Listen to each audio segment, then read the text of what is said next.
কোরআন ও হাদিস থেকে বায়ান করে শোনাবে সুলতান আব্দুল সালাম রেডি থাকেন। আব্দুল সালাম রেডি থাকেন। আসসালামু আলাইকুম ওয়া রাহমাতুল্লাহি ওয়া বারাকাতুহু। আলহামদুলিল্লাহ ওয়া কাফা ওয়া সালামুন আলা ইবাদিহিল্লাযীনা ইসতাফা, আম্মা বা'দ। ফাআউযু বিল্লাহি মিনাশ শাইতানির রাজীম। বিসমিল্লাহির রহমানির রহিম। কুল্লু নাফসিন যায়িকাতুল মাউত। সাদাকাল্লাহুল আযীম।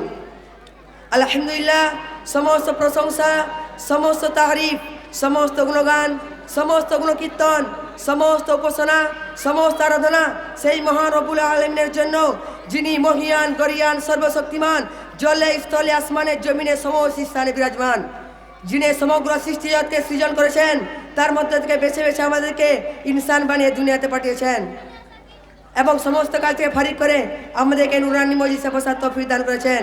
তাই সেই মহান রব্বুল আলামিনের জন্য সকলে মিলেমিশে সুকণ্ঠে অন্তরে অন্তঃস্থল থেকে শুকরিয়া শরীফ বলি আলহামদুলিল্লাহ। তারপরে জানাই সেই মহামানবের প্রতি দরুদ ও সালাম, যিনাকে সৃষ্টি করলে আমি আপনি পাহাড় পর্বত নদী নালা কুল কায়নাত গ্রহ উপগ্রহ তারা নক্ষত্র জমিন আসমান কোনো কিছু সৃষ্টি হতো না, যাকে মহান রব্বুল আলামিন সূরা আম্বিয়ার 107 নম্বর আয়াতের মধ্যে বললেন, ওমা আরসালনাকা ইল্লা রাহমাতাল লিল আলামিন। হে নবী, আমি আপনাকে সমগ্র সৃষ্টি জগতের জন্য রহমত স্বরূপ পাঠিয়েছি। তাই সেই মহামানবের জন্য সকলে মিলেমিশে সুকণ্ঠে অন্তরে অন্তঃস্থল থেকে একটি ছোট্ট দরুদ পাঠ করি। সকলে বলি সাল্লাল্লাহু আলাইহি ওয়াসাল্লাম। প্রিয় শ্রোতা মণ্ডলী, মহান রব্বুল আলামিন সূরা আলে ইমরানের 185 নম্বর আয়াতের মধ্যে বললেন, কুল্লু নাফসিন যায়িকাতুল মাউত। সমস্ত প্রাণকে মৃত্যু স্বাদ গ্রহণ করতে হবে। আমরা যদি আমাদের দিলের মধ্যে এই কথা জাগ্রত রাখতাম যে একদিন না একদিন আমাদেরকে মৃত্যুবরণ করতে হবে এবং সেই অন্ধকার কবরে চলে যেতে হবে, তাহলে ভাই আমরা দুনিয়ার মায়ায় মহব্বতে পড়ে এই দুনিয়াটাকে নিয়ে ব্যস্ত থাকতাম না। কিন্তু আমরা ভুলে গেছি যে আমাদেরকে মৃত্যুবরণ করতে হবে। প্রিয় বন্ধুগণ, আজকে আর গেছে একদিন না একদিন আমাদেরকে সেই অন্ধকার কবরে চলে যেতে হবে। প্রিয় বন্ধুগণ, মনে রাখবেন, আশা একটি শেয়ার নাম্বার আছে কিন্তু যাবার কোনো শেয়ার নাম্বার নেই। মৃত্যুকে কেউ আটকাতে পারবে না। আপনি যদি ডাক্তার হন আপনাকে মৃত্যুবরণ করতে হবে, আপনি যদি মাস্টার হন আপনাকে মৃত্যুবরণ করতে হবে, আপনি ইঞ্জিনিয়ার প্রফেসর প্রেসিডেন্ট প্রিন্সিপাল যাই হন না কেন আপনাকে মৃত্যুবরণ করতে হবে। কোনো কিছু দিয়ে মৃত্যুকে আটকানো সম্ভব নয়। প্রিয় শ্রোতা মণ্ডলী, মনে রাখবেন, যদি প্রশাসন দিয়ে মৃত্যুকে আটকানো যেত, যে প্রশাসন দিয়ে মৃত্যুকে বাঁকা বানানো যেত, যে প্রশাসন দিয়ে মৃত্যুকে জয় করে যেত, তাহলে ফেরাউনের কখনো মৃত্যু আসতো না। প্রিয় শ্রোতা মণ্ডলী, মনে রাখবেন, যে ধন সম্পদ দিয়ে মৃত্যু কাটানো যেত, যে ধন সম্পদ দিয়ে মৃত্যুকে বাঁকা বানানো যেত, যে ধন সম্পদ দিয়ে মৃত্যুকে জয় করে যেত, তাহলে কারণে কখন মৃত্যু আসতো না। প্রিয় শ্রোতা মণ্ডলী, মনে রাখবেন, যে জ্ঞান ও প্রজ্ঞা দিয়ে মৃত্যু কাটানো যেত, যে জ্ঞান ও প্রজ্ঞা দিয়ে মৃত্যুকে বাঁকা বানানো যেত, যে জ্ঞান ও প্রজ্ঞা দিয়ে মৃত্যুকে জয় করে যেত, তাহলে হযরত লুকমান হাকিম কখন মৃত্যুবরণ করতেন না। প্রিয় শ্রোতা মণ্ডলী, মনে রাখবেন, যদি বিশ্বস্ততা ও আস্থা দিয়ে মৃত্যুকে জয় করে যেত, যদি বিশ্বস্ততা ও আস্থা দিয়ে মৃত্যুকে বাঁকা বানানো যেত, যদি বিশ্বস্ততা ও আস্থা দিয়ে মৃত্যুকে জয় করে যেত, তাই কোনো নেক স্ত্রী তার স্বামীকে কখনো মরতে দিত না। প্রিয় শ্রোতা মণ্ডলী, মনে রাখবেন, যদি ভালোবাসা দিয়ে মৃত্যু কাটানো যেত, যে ভালোবাসা দিয়ে মৃত্যুকে জয় করে যেত, যে ভালোবাসা দিয়ে মৃত্যুকে বাঁকা বানানো যেত, তাহলে কোনো মা তার সন্তানকে কখন মরতে দিত না। প্রিয় শ্রোতা মণ্ডলী, মনে রাখবেন, যদি ঔষধপত্র দিয়ে মৃত্যু কাটানো যেত, যদি ঔষধপত্র দিয়ে মৃত্যুকে বাঁকা বানানো যেত, যদি ঔষধপত্র দিয়ে মৃত্যুকে জয় করে যেত, তাহলে প্লটো জালি নিউজদের কখন মৃত্যু আসতো না। কিন্তু মৃত্যু এমনি একটি বিশাল বাস্তবতা, যাকে কখন আটকানো যায় না, বাঁকা বানানো যায় না, জয় করা যায় না। প্রিয় শ্রোতা মণ্ডলী, মৃত্যু যখন একটি বিশাল বাস্তবতা, তাহলে আমরা আমাদের দিলের মধ্যে কথা জাগ্রত রাখছি না কেন যে একদিন না একদিন আমাদেরকে মৃত্যুবরণ করতে হবে এবং সেই অন্ধকার কবরে চলে যেতে হবে। তাই মহান রব্বুল আলামিন সূরা নিসার 78 নম্বর আয়াতের মধ্যে বললেন, আইনামা তাকুনু ইউদরিকুমুল মাউতু ওয়ালাউ কুনতুম ফি বুরুজিম মুশাইয়াদা। আপনি যেখানেই থাকুন না কেন মৃত্যু আপনাকে ছাড়বে না। আপনি যেখানে চলে যান না কেন মৃত্যু আপনাকে ছাড়বে না। আপনি যেখানে পালান না কেন মৃত্যু আপনাকে ছাড়বে না। আপনি যদি আসমানের উপরে চলে যান তবুও মৃত্যু আপনাকে ছাড়বে না। আপনি যদি জমিনের নিচেও চলে যান তবুও মৃত্যু আপনাকে ছাড়বে না। আপনি যদি সাগরের ভিতরেও চলে যান তবুও মৃত্যু আপনাকে ছাড়বে না। আপনাকে মৃত্যুর স্বাদ গ্রহণ করতেই হবে।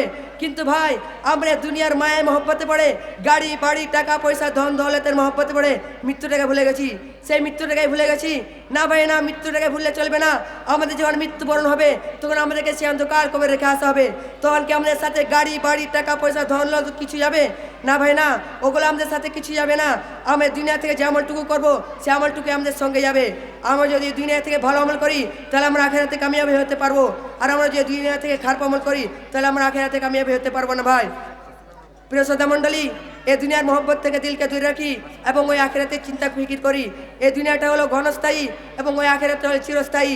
এই দুনিয়ার মধ্যে সেই ব্যক্তি উত্তম যে মৃত্যুকে স্মরণ করে। আজকে আমরা নিয়ত করে নিজে মৃত্যুকে স্মরণ করবো, এই দুনিয়ার মহব্বত থেকে দিলকে দূরে রাখবো এবং ওই আখিরাতের চিন্তা ফিকির করবো। মৃত্যুর আগে মৃত্যুর কিছু সামান তৈরি করবো ইনশাআল্লাহ। এই বলে আমি আমার ক্ষুদ্রতম বক্তব্য শেষ করছি। ওমা আলাইনা ইল্লাল বালাগ। আসসালামু আলাইকুম ওয়া রাহমাতুল্লাহ। আলহামদুলিল্লাহ। এরপর আব্দুল সামাদ আমাদের সামনে কোরআন ও হাদিস থেকে বয়ান করে শোনাবে। এরপরের প্রতিযোগী আসিফ রেডি থাকবে। السلام عليكم ورحمة الله وبركاته. الحمد لله نحمده ونصلي على رسوله الكريم. أما بعد فأعوذ بالله من الشيطان الرجيم. بسم الله الرحمن الرحيم. لقد كان لكم في رسول الله أسوة حسنة. صدق الله العظيم. সমস্ত প্রশংসা সমস্ত গুণগান সেই মহান আল্লাহ রাব্বুল আলামিনের জন্য, যিনি মহিয়ান গরিয়ান সর্বশক্তিমান, যিনি জলের স্তরে বিরাজমান, যিনি পাক পবিত্র নাম আল্লাহ সুবহান। সেই মহান আল্লাহ রাব্বুল আলামিনের জন্য সকলে শুকরিয়া স্বরূপ বলি, সকলে বলি আলহামদুলিল্লাহ। তারপরে পরে জানাই সেই বিশ্ব নবীর প্রতি দরুদ, যেই নবীকে না সৃষ্টি করলে বলা হয়েছে যে একটা বালির কণা পর্যন্ত সৃষ্টি করা হতো না, সেই মহান মানবের প্রতি সকলে একবার দরুদ শরীফ বলি, সকলে বলি সাল্লাল্লাহু আলাইহি ওয়াসাল্লাম। আল্লাহ রাব্বুল আলামিন কোরআন পাকের মধ্যে বলেন, লাকাদ কানা লাকুম ফি রাসূলিল্লাহি উসওয়াতুন হাসানা। হে আমার বান্দাগণ, তোমাদের জন্য উত্তম আদর্শ লুকিয়ে রয়েছে রাসূলের ভিতরে। কি রকম? যে রাসূলের ভিতরে আমার আল্লাহ সুবহানাহু ওয়া তাআলা বললেন যে তোমাদের জন্য উত্তম আদর্শ লুকিয়ে রয়েছে, সেই রাসূলটাকে দেখেন। পৃথিবীর মধ্যে যতগুলো ভালাই কাজ হচ্ছে 100-র মধ্যে 99% এই রাসূলকে পাওয়া যায়। যদি বলেন কেন, আপনি আপনার মোবাইলকে ওপেন করে দেখুন যে পৃথিবীর শ্রেষ্ঠ ধর্মগুরু, পৃথিবীর শ্রেষ্ঠ মানবকে গুগল ওপেন করার পরে বলবে হযরত মুহাম্মদ রাসূলুল্লাহ সাল্লাল্লাহু আলাইহি ওয়াসাল্লাম। এই গুগল অ্যাপসটা কে বানিয়েছিল? খুদ আমেরিকা। আপনি ইমানদার হয়েছেন, আপনি মুসলমান হয়েছেন, আপনি আব্দুল খালেক আব্দুল শরীয়ত বিন হয়েছেন, আপনি মুহাম্মদকে মানেন, কিন্তু আপনি মুহাম্মদকে জানেন না। জানেন আমাদের নবী না, আপনার মুহাম্মদকে নিয়ে, আপনার মুহাম্মদকে নিয়ে সারা পৃথিবী গর্ব করতে পারে, আপনার মুহাম্মদের কাজকে নিয়ে ইসরায়েল সরকার গর্ব করতে পারে, খুদ আমেরিকা গর্ব করতে পারে। আপনি মানব, আপনি ইমানদার, আপনি কেন গর্ব করতে পারবেন না? আরো শুনুন, বিশ্ব নবী সাল্লাল্লাহু আলাইহি ওয়াসাল্লাম এমন একজন মানবতার কান্ডারি ছিলেন, এমন একজন রহমত স্বরূপ ছিলেন, যে জন্য আল্লাহ রাব্বুল আলামিন কোরআন পাকের মধ্যে বলেন, ওমা আরসালনাকা ইল্লা রাহমাতাল লিল আলামিন। হে নবী, তোমাকে আমি পুরো সৃষ্টি জগতের জন্য রহমত স্বরূপ করে পাঠালাম।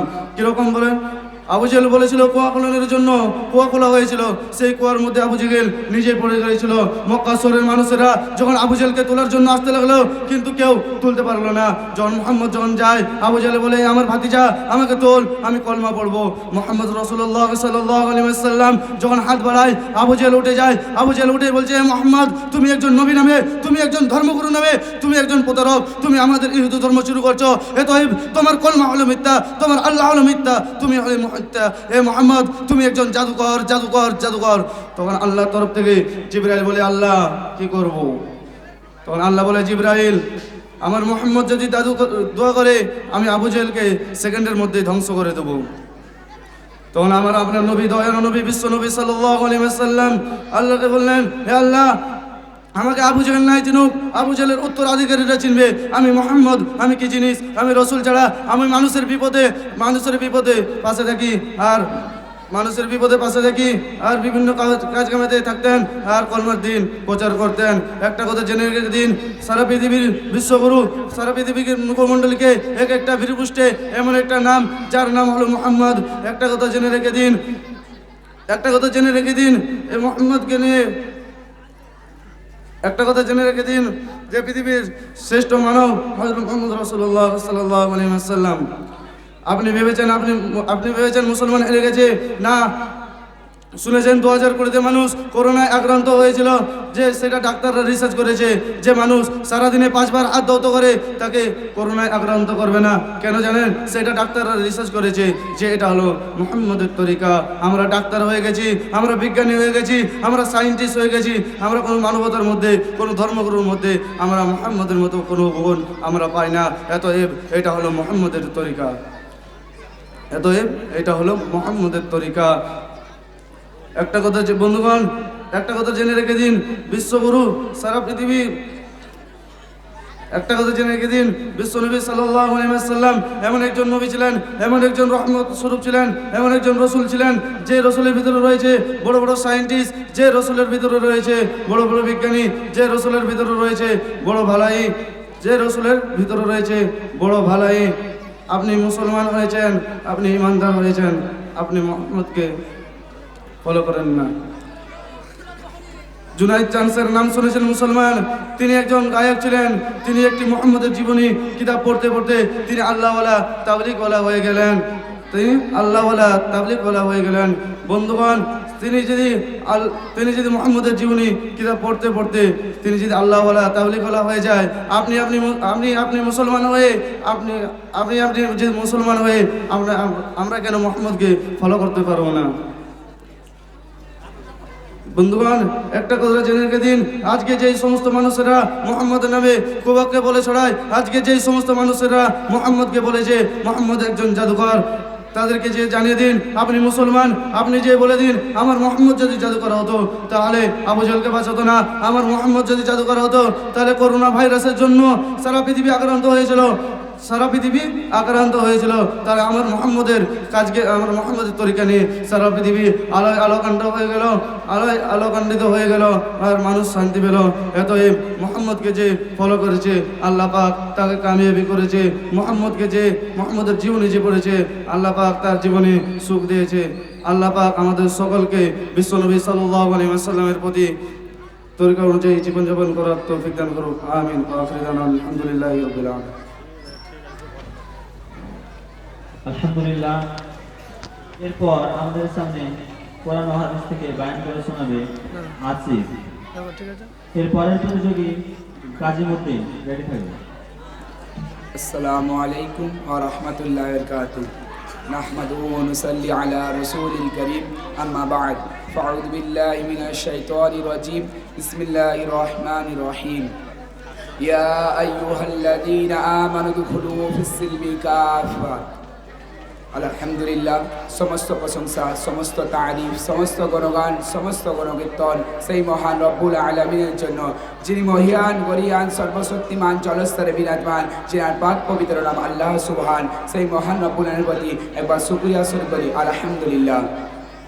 তারপরে পরে জানাই বিশ্বনবী, বিশ্বকবি, বিশ্ব প্রিন্সিপাল মাহমিন আল্লাহ মরুদুলাল, যিনাকে সৃষ্টি করলে আমাকে আপনাকে এবং বালির থেকে ছোট কোনো কিছু সৃষ্টি করতো না। সেই মহামানবের প্রতি একবার অন্তরস্থল থেকে দরুদ পাঠ করি সবাই সাল্লাল্লাহু আলাইহি ওয়াসাল্লাম। আমি যে প্রথমে আয়াতটা পড়লাম, ইয়া আইয়ুহাল্লাযীনা আমানু দুখুলু ফিস-সিলমি কাফা, এই আয়াতের অর্থ হচ্ছে যে হে ঈমান ভালো, তোমরা ঈমানের মধ্যে পরিপূর্ণভাবে ঢুকে যাও। ইন্নাহু লাকুম আদুউম মুবিন, তোমরা শয়তানের পথে চলো না।